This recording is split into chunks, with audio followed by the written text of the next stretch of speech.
ఉధృతమవుతున్న ఉద్యమం ఇప్పుడు జార్ఖండ్ రాష్ట్రంలో మరి విద్యా వ్యవస్థలో లోపాలపైన అక్కడ పెద్ద ఎత్తున ఉద్యమం లేచినటువంటి పరిస్థితి. దానికి దీక్షలు కూడా కొనసాగుతున్నాయి. ఆ దీక్షలకు మద్దతుగా ప్రజల నుంచి కూడా పెద్ద ఎత్తున మద్దతు కూడగట్టుకొని మరి మహా ఉద్యమం లాగా జార్ఖండ్లో ఇతను మరి ఇప్పుడు దీక్ష దిగినటువంటి పరిస్థితి.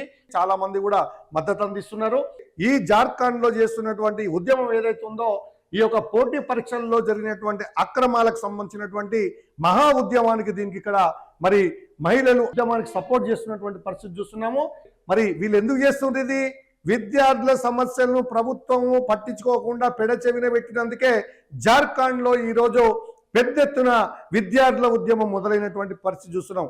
చర్చలకు కూడా విలువట్లే. ఇంత పెద్ద ఎత్తున ఉద్యమం జరిగి నిరాహార దీక్షలు చేస్తున్నటువంటి వీళ్ళతోటి ప్రభుత్వం చర్చలకు కూడా కనీసం నీరైనా తాగండి, వాంగ్చోక్ లద్దాఖ్ సామాజికవేత్త, మీ బ్లడ్ షుగర్స్ బ్లడ్ ప్రెషర్ స్థాయిలు పడిపోతున్నాయి, ఆరోగ్యం విషమించకుండా ఉండాలంటే కనీసం నీళ్ళైనా తాగండి అని అప్పుడు ఎక్కువ రోజులు నిరాహార దీక్ష చేయొచ్చు అని చెప్పి వాంగ్చూక్ చెప్పినప్పటికీ కూడా వీళ్ళు మొండిగా దీక్ష కూర్చొని ప్రాణాలకు తెగించి చేస్తున్నటువంటిది జార్ఖండ్లో విద్యార్థుల ఉద్యమం.